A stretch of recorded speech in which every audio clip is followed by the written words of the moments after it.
오늘 수요기도에 오신 모든 분들 사랑하고 축복합니다. 오늘 특별한 시간입니다. 지난 주일은 교회력의 마지막 주일인 왕이신 그리스도 주일이었습니다. 오늘은 어떤 날일까요? 이런 표현을 써본 적은 없지만 왕이신 그리스도의 수요기도입니다. 그래서 교회력에 오시면은 마지막 수요일이 되겠습니다. 그래서 이 시간 왕이신 그리스도 주님을 바라보는 시간이 되길 간절히 바라고요.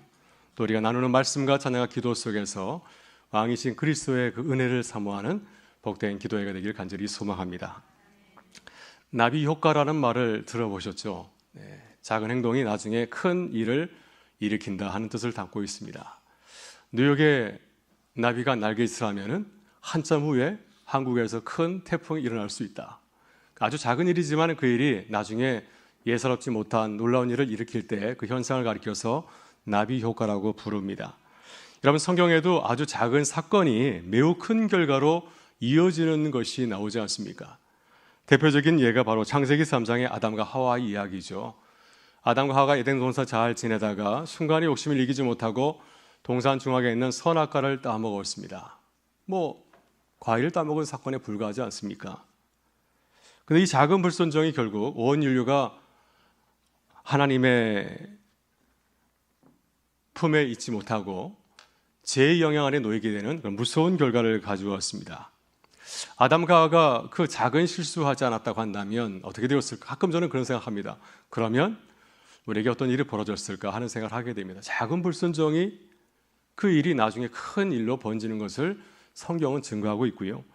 또 예수 그리스도의 그 십자가의 사건도 마찬가지입니다. 갈보리 언덕에서 예수님이 사형수로 십자가에서 돌아가셨습니다. 겉으로 보기에는 한 유대인의 죽음으로 보일 수 있습니다.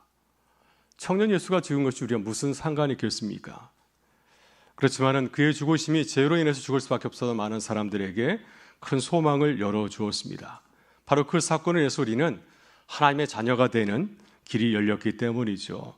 그래서 이렇게 작아 보이는 그런 사건이, 아주 작아 보이는 그 사건이 우리가 영적으로 바라보게 되면, 또 믿음으로 바라보게 되면 우리에게 놀라운 일을 일으키는 것, 하나님께서 그 사건을 통하여서 놀라운 일을 이루어가는 것을 볼 수 있습니다.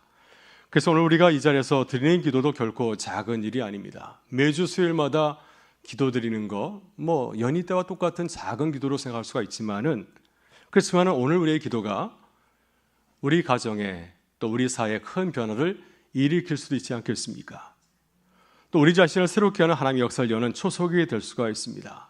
그래서 이런 믿음과 확신을 가지고 우리가 기도의 시간이지만, 매주 대하는 수요 기도이지만, 그런 마음을 가지고서 임하게 될 때 왕이신 그리스도께서 우리를 통해서 새로운 일을 시작하시고 이루어가시는 줄 믿습니다. 오늘 창세기 강의 18번째 시간입니다. 오늘 우리가 읽은 본문을 보게 되면 이 창세기 10장에는 70명이나 되는 많은 사람들의 이름이 등장하고 있습니다. 이 족보에는 우리가 아는 사람도 있지만 모르는 사람이 태반이지 않습니까? 하나님께서 우리가 잘 모르는 이 사람들의 이름을 이 족보에 기록하신 또 중요한 뜻이 있다고 생각합니다. 창세기 10장을 온전히 이해하려면 우리가 먼저 창세기 9장을 한번 살펴보아야 됩니다. 우리가 지난주에 살펴본 것처럼 창세기 9장은 어떤 내용을 담고 있습니까? 노아와 그의 세 아들에 대한 기록을 담고 있죠. 하나님께서 죄로 가득 찬 세상을 홍수로 심판하셨습니다. 그래서 아담과 하와의 모든 자손은 이제 다 사라지게 되었습니다. 하나님께서는 노아의 가정을 보존하였습니다. 이 큰 대홍수와 같은 심판 가운데서 한 가정, 노아의 가정을 보존하셨고 또 그들을 통해서 새로운 인류 역사를 계속해서 써가게 하였습니다. 창세기 9장은 대홍수 이후에 살아남은 노아의 가족 이야기를 전하고 있습니다. 18절부터 29절을 보게 되면은 홍수 이후 노아의 가정에서 일어난 한 사건이 기록되어 있습니다. 아주 평범한 사건이죠. 아버지와 아들 사이에서 일어났던 사건에 불과합니다. 그런데 이 사건이 큰 영향을 가져오게 되었죠. 창세기 3장에서 아담과 하와의 그 사건이, 선악과를 따먹은 사건이 온 인류에게 큰 영향을 미친 것처럼 노아의 가정에서 일어났던 그 사건이 나중에 후대에 큰 영향을 미치게 되었습니다. 아담과의 범죄가 인류 전체에 큰 영향을 준 것처럼 이 노아의 가정에서 벌어진 이 사건도 다음 세대에 큰 흔적을 남긴 것을 보게 됩니다. 여러분, 노아의 가정에서 어떤 일이 벌어지게 되었습니까? 노아와 세 아들 사이에 어떤 일이 벌어지게 되었습니까? 홍수의 노아는 어떤 자업을 갖게 되었나요? 아마 홍수 전에는 건축업, 조선업을 했던 것 같습니다. 큰 배를 건조하는 그런 기술자인지는 모르겠지만은 홍수 이후에 그는 농부가 되었습니다. 그래서는 땅을 일구고 포도나무를 심었습니다. 당시 포도주는, 또 팔레스틴 지역에서 포도주는 우리가 일상적으로 마시는 음료와 같은 그러한 물과 같은 음료였습니다. 하루는 노아가 포도주에 취해서 몸을 가르지 못할 정도로 취하였습니다. 장막 안에서 옷을 걸치지 아니하고 벌거벗은 채로 잠을 대하게 되었습니다. 인간적으로 보게 되면 노아 역시 사람인지라 어찌 완벽하겠습니까? 그가 하나님 앞에서 의인이지만은 인간적으로 보게 되면 그도 마찬가지로 실수할 수 있는 그런 한 인간에 불과하죠.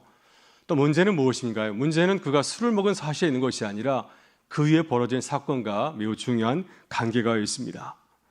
둘째 아들 함이 장막에 들어갔다가 그만 아버지의 그 실수를 보게 되었습니다. 술을 마시고 자신의 몸을 가누지 못하여서 벌거벗은 채로 자고 있는 모습을 보게 되었습니다. 여러분, 여기서 중요한 사건은 무엇일까요? 중요한 사실은 함이 그 모습을 보았다는 사실보다도 그 뒤에 취한 태도에 있습니다. 함은 아버지의 그 수치를 감추기보다는 밖으로 나가서 형제들에게 말하여서 아버지를 가볍게 여겼습니다. 아버지의 실수를 드러나게 하였습니다. 아버지 실수를 감춰줘야 되는데 아버지 실수를 감추지 아니하고 그것을 밝히 드러내었습니다. 함이 이러한 상황 가운데 살 수 있는 마땅한 태도가 무엇일까요? 아들이라고 한다면 아버지의 실수를 보았을 때 어떻게 해야 되겠습니까? 그는 장막에서 조용히 나가 아버지의 수치를 덮어드려야 하였습니다. 그러나 함은 아버지 실수를 감춘 것이 아니라, 덮은 것이 아니라 조롱하듯이 자신의 형제들에게 이 사실을 알렸습니다. 단순히 알린 것이 아니라 그의 말 속에는 어떤 내용이 담겨 있습니까? 우리 아버지가 지금 장막 안에서 주무시고 있다, 옷을 걸치지 않았다, 이 사실만을 전한 것이 아니라 이 사실을 전하는 함의 말 속에는 부모의 권위를 가볍게 여기고 그 약점을 드러내는 태도가 담겨 있지 않습니까? 그 성경은 이 사건을 아주 심각하게 바라보고 있습니다. 그가 아버지를 바라본 태도가 연희 태도와 달랐기 때문에 그것을 문제를 삼고 있는 것이 아닙니까? 그러나 다른 두 아들 셈과 야곱은 전혀 다른 태도로 반응하지 않았나요? 그들은 아버지가 술에 취해서 아무것도 걸치지 아니하고 잠을 자고 있다는 사실을 듣게 되었을 때 즉시 아버지가 계신 장막으로 달려갔습니다. 그리고 아버지의 옷을 가지고서 뒷걸음질해서 아버지의 몸을 덮어주었습니다. 이 셈과 야벳이 그렇게 한 이유는 한 가지이죠. 아버지의 벌거벗은 모습을 보지 않기 위해서였습니다. 아버지의 모습을 보지 않으려고, 아버지의 부끄러운 그 모습을 보지 않으려고 얼굴을 놓인 채 조심스럽게 다가가서 가지고 간 옷으로 아버지의 몸을 덮어주었습니다. 이것은 어떤 비난이나 조롱도 하지 않아요. 만약에 아버지의 모습을 보게 된다면 나도 모르게 아버지의 그 실수한 모습을 말할 수 있지 않겠습니까? 그래서 그 모습을 보지 않으려고 그들은 뒷걸음쳐서 아버지의 몸에 옷을 덮어준 거죠. 그래서 아버지의 약함이 드러나지 않게 하였습니다. 그저 아버지의 허물을 덮어드리고 이 부모의 권위를 지켜드린 것입니다. 여러분, 이것이 자녀가 해야 될 마땅한 도리가 아닌가요?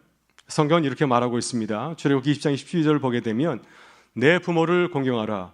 그리하면 내 하나님 여호와가 내게 준 땅에서 내 생명이 길리라. 부모를 공경하면 하나님께서 그 모습을 보시고 너에게 복을 주시겠다. 주님은 약속하였습니다.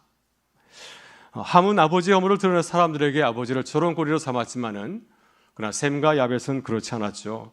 아버지의 치부를 덮어주고 존중함으로써 무엇을 세웠습니까? 아버지의 권위를 세웠습니다. 세 아들이 아버지의 허물을 목격했지만 서로 다른 태도를 보여주었습니다. 나중에 아버지 노아가 이 사실을 알게 되었습니다. 여러분, 세상에 비밀이 있을까요? 나중에 어떻게든 알게 되었습니다. 이 사실을 알게 되었을 때 아버지 노아는 가가들의 태도에 따라서 축복과 저주를 선포합니다. 먼저 노아는 둘째 아들 함에게 저주를 내렸습니다. 9장 25절 보게 되면 이렇게 말씀합니다. 가나안은 저주를 받아 그 형제의 종들의 종이 되기를 원하노라. 어쨌거나 아버지는 이 함의 태도를 보면서 긍휼한 마음을 가진 것이 아니라 어쨌거나 이 마음을 가지고, 아버지의 마음을 가지고서 아들을 축복한 것이 아니라 저주를 내리게 되었습니다. 그러나 노아는 두 아들 셈과 야벳에게는 저주가 아니라 축복의 말을 던졌습니다. 9장 26절 27절 보게 되면 이렇게 말씀합니다. 셈의 하나님 여호와를 찬송하리로다. 가나안은 셈의 종이 되고 하나님이 야벳을 창대하게 하사 셈의 장막에 거하게 하시고 가나안은 그의 종이 되게 하시기를 원하노라. 여러분, 이것이 대홍수 이후에 노아의 가정에서 일어났던 축복과 저주의 사건입니다. 그리고 이어서 창세기 10장에는 어떤 내용이 담겨 있습니까? 이 축복과 저주 위에 노아의 세 아들 셈과 함과 야벳의 가족의 자손들, 그들의 족보를 자세하게 기록하고 있습니다. 그래서 우리는 이 족보를 가만히 살펴봐야 됩니다. 과연 노아의 축복과 저주가 어떤 영향을 미치게 되었는가 하는 거죠. 하나님께서 노아가 내린 축복과 저주가 그의 자녀들의 삶에 그대로 이어지고 있음을 우리에게 보여주고 있습니다. 여러분, 자녀가 부모에게 잘못하고 불순종하는 것을 어떻게 봐야 될까요? 단순히 이것은 아버지와 아들의 관계일까요? 그러나 이것은 더 나아가서 우리가 식경에서 보았던 것처럼 이 사건은 하나님께 대한 도전이나 불순종일 수가 있습니다. 반대로 부모에게 순종하고 존중하는 것은 곧 하나님을 경외하고 또 하나님을 기쁘시게 하는 일이죠. 왜? 하나님께서 가정에서 아버지를 세우고 가장으로 세웠기 때문에, 그를 자녀의 부모로 세웠기 때문에 가정에서 자녀가 부모를 세우는 것은 결코 육적인 문제가 아니라 영적인 문제입니다. 이것은 하나님을 높이는 것이고 또한 하나님을 경외하는 그러한 행위입니다. 따라서 홍수 후에 노아의 자녀들이 아버지에게 한 행동은 단순한 일이 아니었습니다. 하나님 보시기에 이것은 무척 중요한 일이었고 또한 영적인 일이었습니다. 그래서 하나님께서는 그들의 후손을 주목하시고 그들의 삶을 인도하신 것을 보게 됩니다. 하나님은 어떤 분이신가요? 하나님은 부모에게 순종하고 충성하는 자에게는 천대까지 축복을 내리지만은, 그렇지만은 반대로 부모에게 불순종하는 자에게는 3대까지 저주를 내리시는 분이기도 합니다. 하나님께서는 오늘 본문을 보게 되면은 창세기 10장 말씀을 가만히 묵상하게 되면 하나님께서 노아의 축복과 저주를 기억하신 것 같습니다. 노아가 성숙하지 못하여서 자녀들에게 축복과 저주를 내는지 모르겠지만 하나님께서 어쨌거나 그의 가정에서 난 일을 기억하시고 그의 말씀이, 그의 말이 그의 가정에 내려가는 것을 보게 됩니다. 그래서 노아에게 축복을 받은 셈과 야벳의 자손은 복을 받았지만은 저주를 받은 함과 가나안 자손들은 저주를 받은 것으로 이 족보에는 그렇게 그려지고 있습니다. 먼저 창세기 10장은 함의 족보를 소개하고 있습니다. 본문 6절에서 20절까지 보게 되면 함의 자손들은 매우 자세하게 기록이 되었습니다. 또 이들은 어떤 사람들이 되었습니까? 세상적으로 굉장히 성공한 사람들이 되었습니다. 중요한 인물과 민족이 되었습니다. 함의 자손들 가운데서 세계사에 등장하는 민족들이 등장하지 않습니까? 아수르, 가나안, 블레셋, 이집트, 바벨론 등이 포함되어 있습니다. 여러분, 그들은 세상을 지배할 정도로 굉장히 강력한 민족을 이루게 되었습니다. 어떤 면에서 함의 자손들은 세상적으로 큰 축복을 받은 것처럼 보이기도 합니다. 그렇지 않습니까? 강대한 제국을 거느리게 되었고 또 이스라엘 민족이 있었던 가나안을 수시 항상 또 침탈하고 공격하고 정복하였던 민족이 바로 이들이기 때문이죠. 그러나 성경은 이들이 축복을 받은 것이 아니라 저주를 받은 자손임을 분명히 하고 있습니다. 그 대표적인 이가 바로 창세기 오늘 본문 10장 8절부터 12절에 등장하는 니므롯이라고 하는 인물입니다. 우리 8절부터 12절까지의 말씀을 같이 한번 천천히 읽어보겠습니다. 구스가 또 니므롯을 낳았으니 그는 세상의 첫 용사라. 그가 요 앞에서 용감한 사냥꾼이 되었으므로 속담에 이르기를 아문은 요 앞에 니므롯같이 용감한 사냥꾼이로다 하더라. 그의 나라는 시날 땅에 바벨과 에렉과 악각과 갈레에서 시작되었으며 그가 그 땅에서 아수로 나아가 느니에와 느오보딜과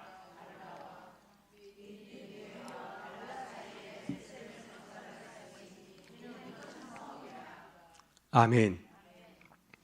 네, 니므롯은 함의 자손들 가운데서 가장 두드러진 인물 가운데 한 사람인 것 같습니다. 그는 하나님과 견줄 만큼 아주 용맹한 무사였고 또 아주 뛰어난 사냥꾼이었습니다. 이 표현은 니므롯이 굉장히 남자답고 아주 용맹스럽고 또 아주 큰 공동체를 이끌 정도로 아주 능력 있는 리더였음을 우리에게 잘 보여주고 있습니다. 그러나 용서라는 말은 창세기에서 그렇게 좋은 의미로 쓰이지는 않습니다. 창세기 6장을 보게 되면 네피림을 사용할 때 사용하는 단어이죠. 네피림은 어떤 사람들이었습니까? 이 하나님의 아들들이 불경건한 사람의 딸과 결혼하여 낳은 자녀들이죠. 그래서 니므롯은 이런 불경건한 사람들의 계보를 따라서 이 계보를 이어받아서 홍수 이후에 이 네피림의 역할을 하고 있는 것처럼 보입니다. 그러니까 그들을 통해서 선한 함의 역사가 이루어진 것이 아니라 인간의 어떠한 힘을 이용해서 다른 사람들을 억누르고 다스리는 그러한 역사를 이루어간 것을 보게 됩니다. 여러분, 니므롯은 그 놀라운 힘과 능력을 무엇을 위해 사용하였습니까? 그는 나라를 세우고 도시를 건설하였습니다. 그러나 그가 세운 나라와 성읍은 하나님 보시기에 아름다운 바람직한 성읍이 결코 아니었습니다. 여러분, 10절을 보게 되면 니므롯이 세운 나라가 어디서 시작했다고 말씀하고 있습니까? 신할 땅에서 그가 세운 도시가 세워졌다고 말씀하고 있는데요. 신할 땅은 어디를 말하고 있습니까? 창세기 11장에 나오는 바벨탑이 세워진 땅을 말하고 있습니다. 사람들은 그때 어떤 일을 벌이게 되었습니다. 하나님을 왕으로 인정하지 아니하고 자신의 힘과 능력으로 세상을 다스리기 위해서 높은 답을 세우지 않았습니까? 하나님의 지배를 거부하기 위해서 자신의 능력을 자만스럽게 오만하게 드러내기 위해서 이 바벨탑을 세운 것이었습니다. 이 반역의 도시를 세운 주인공들이 누구였나요? 바로 함의 자손들, 니므롯의 후예들이었습니다. 그래서 함의 자녀들은 세상적으로는 굉장히 성공한 것처럼 보입니다. 그들은 영적으로는 저주받은 백성들이었죠. 하나님의 축복을 누릴 수 없는 그들은 바벨처럼 결국 하나님의 심판을 받아서 11장에 보게 되면 다 뿔뿔이 흩어지게 되었습니다. 이것이 함의 범죄와 저주로 인해서 그들에게 피할 수 없이 내려진 멍이었습니다. 따라서 이 함의 자손들은 하나님의 축복을 받은 자녀들이 된 것이 아니라 저주받은 백성이 되었다는 사실을 성경은 간접적으로 우리에게 잘 보여주고 있습니다. 그러나 노아의 두 아들 셈과 야벳의 자손들은 어떻게 되었을까요? 여러분, 야벳의 조건은 10장에 가장 먼저 나오지만 상대적으로 굉장히 짧게 다루어지고 있습니다. 이 노아의 세 아들의 자손들이 족보에 나오는 사람은 70명입니다. 그 70명 가운데 함의 자손이 30명, 셈의 자손이 26명이지만 야벳의 자손은 가장 적습니다. 14명에 불과합니다. 그러나 첫째 아들 셈의 족보는 함의 족보 맞지 않게 굉장히 중요하게 다루어지고 있습니다. 이 셈의 족보는 창세기 10장 21절부터 32절까지 기록이 되어 있고요. 또한 11장을 보게 되면 10절부터 32절까지 자세히 이어지고 있습니다. 그리고 셈의 족보는 여기서 끝나는 것이 결코 아닙니다. 셈의 족보는 이제 12장을 보게 되면 다시 새롭게 시작되고 있습니다. 구약 성경 전체가 바로 아브라함이 이 셈의 자손이기 때문에 구약 성경 전체가 바로 셈의 자손을 중심으로 전개되는 것을 보게 됩니다. 그러니까 이렇게 볼 때 이 노아의 세 아들들 가운데서 셈의 자손들이 매우 중요함을 축복에서 우리가 확인하게 됩니다. 여러분, 셈의 자손 중에서 누가 있을까요? 25절을 보게 되면 예벨이 등장합니다. 예벨이 바로 히브리, 하나님께서 선택하신 거룩한 이스라엘 민족의 조상이었습니다. 그러니까 그 셈의 자손 가운데서 이스라엘 족속이 나왔다는 사실을 보여주고 있고요. 또 창세기 11장 26절을 보게 되면 셈의 자손들 가운데서 누가 나왔습니까? 바로 믿음의 자손 아브라함이 나왔습니다. 그리고 아브라함의 자손들 가운데서 마태복음 1장에 나오는 족보를 보게 되면 아브라함의 자손 가운데서 누가 나왔습니까? 우리 주 예수 그리스도가 바로 이 가문에서 나왔습니다. 이처럼 셈의 자손들은 노아의 축복을 따라서 복을 받은 백성이 되었습니다. 하나님께 쓰임받는 믿음의 사람들, 거룩한 백성으로 세워졌습니다. 그리고 그들에게는 하나님의 놀라운 축복이 그들과 함께한 것을 우리는 보게 됩니다. 여러분, 오늘 우리는 노아의 아들들, 그 셈의 자손들과 함의 자손들 한번 살펴보았습니다. 그들은 각기 다른 길을 걸었죠. 왜 셈의 자손들은 놀라운 축복을 받았고 반대로 함의 자손들은 축복이 아니라 저주를 받게 되었을까요? 주님 우리에게 그 사실을, 그 진리를 간단히 말씀합니다. 심은대로 거둔다. 갈라디아서 6장 7절과 8절을 보게 되면 이렇게 말씀합니다. 사람이 무엇을 심든지 그대로 거두리라. 자기 육체를 위하여 심는 자는 육체로부터 썩어질 것을 거두고 성령을 위하여 심는 자는 성령으로부터 영생을 거두리라. 노아의 아들 함은 저주의 씨앗을 심었습니다. 그로 인해서 그의 자손들은 저주 열매를 따게 되었고요. 하지만 노아의 아들 셈과 야벳은 축복의 씨앗을 부렸습니다. 그래서 그 결과 그의 자손들은 또 풍성하고 아름다운 축복의 열매를 누리게 된 줄 믿습니다. 이제 오늘 말씀은 함께 정리하고자 합니다. 오늘 주님은 창세기 10장을 통하여서 노아의 자손들 그 가정 이야기를 우리에게 들려주었습니다. 노아의 세 아들 셈과 함과 야벳이 보여준 행동은 그들의 삶을 결정했을 뿐만 아니라 마찬가지로 그들의 후손의 삶까지도 큰 영향을 미치게 되었습니다. 주님께서 노아의 세 아들과 그 자손들의 이야기를 우리에게 들려주시는 이유가 무엇일까요? 우리가 깨달을 것은 우리의 행동, 우리의 믿음, 우리의 생각, 우리의 판단, 우리의 기도가 중요하다는 사실입니다. 평소에 우리가 하는 행동 하나한다고 우리는 가볍게 볼 수 있지 않겠습니까? 우리 하루에 24시간 가운데서 우리는 중요하게 생각하는 부분이 있고 또 가볍게 생각하는 분이 있지 않겠습니까? 근데 그러한 것까지도 하나님께서는 우리 모든 삶을 있는 그대로 다 보신다고 하는 거죠. 아무리 사소한 일이 할지라도 하나님께서는 소중하게 보신다는 사실입니다. 우리는 이제 교회력으로 한 해를 마무리하고 새해를 맞이합니다. 여러분, 새해에도 우리가 이제 다음 주이면 대림절, 교회력 첫 주일을 맞이하게 되지 않습니까? 믿음으로 한 해를 시작할 때 하나님께서 또한 우리와 함께 하시는 줄 믿습니다. 세상은 노아의 아들들을 무너뜨리려 한 것처럼 마찬가지로 지금도 우리에게 찾아와서 우리를 넘어뜨리려 하지만은 셈과 같이, 함이 아니라 셈과 같이 하나님 앞에서 올바르게 또 말씀대로 살아가야 될 줄 믿습니다. 여러분, 세상에 시선을 두지 않고 우리가 하나님을 바라볼 수 있기를 바랍니다. 세상의 소리에 흔들리지 말고 하나님의 말씀에 귀를 기울이실 수 있기를 바랍니다. 그리고 주님의 말씀에 항상 아멘으로 화답하실 수 있기를 바랍니다. 그럼 하나님께서 우리와 함께 하시고 또 아멘으로 화답할 때 그 아멘이 우리의 삶에 그대로 이루어지는 기쁨을 누리게 될 줄 믿습니다. 오늘도 우리 기도 가운데 하나님이 보시는 줄 믿습니다. 그래서 오늘 이 자리가 또 하나님의 축복의 문이 열리는 시간이 되길 간절히 바라고요. 믿음으로 나가게 될 때 하나님께서 이제 새롭게 시작하는 한 해 가운데도 함께 하실 것이라 믿습니다. 그래서 이 시간 그런 믿음과 소망을 가지고 주님께서 나를 집중해서 보신다는 그 믿음을 가지고서 오늘도 기도의 자리에 나가서 주님과 깊은 교제와 또 나눔과 또 주님의 은혜를 사모하는 귀한 시간 될 수 있기를 주의 이름으로 축원합니다. 기도하시겠습니다. 참 좋으신 우리 아버지 하나님, 감사합니다. 오늘도 주신 말씀을 통해서 우리의 삶을 돌아보게 하시니 감사합니다. 하나님, 오늘 노아의 가정 이야기를 들었는데 하나님께서 우리의 작은 행동에도 지켜보시고 또 우리의 작은 기도에도 들으시고 응답하신 줄 믿습니다. 하나님, 저희가 아무리 작은 일을 할지라도 주님을 바라보면서 믿음으로 걸어가게 하시고 또 주님을 믿음으로 나아가게 하셔서 우리의 삶의 자리 가운데서 또 하나님께 함께 하시는 귀한 역사를 시작하고 이루어갈 수 있도록 인도하여 주옵소서. 오늘 이 시간도 주님을 바라보는 시간 되길 바라고 또 주님과 함께 만나며 주님의 은혜를 구하는 복된 시간 되길 간절히 바라오며 우리 구주 예수 그리스도의 이름으로 기도드리옵나이다. 아멘.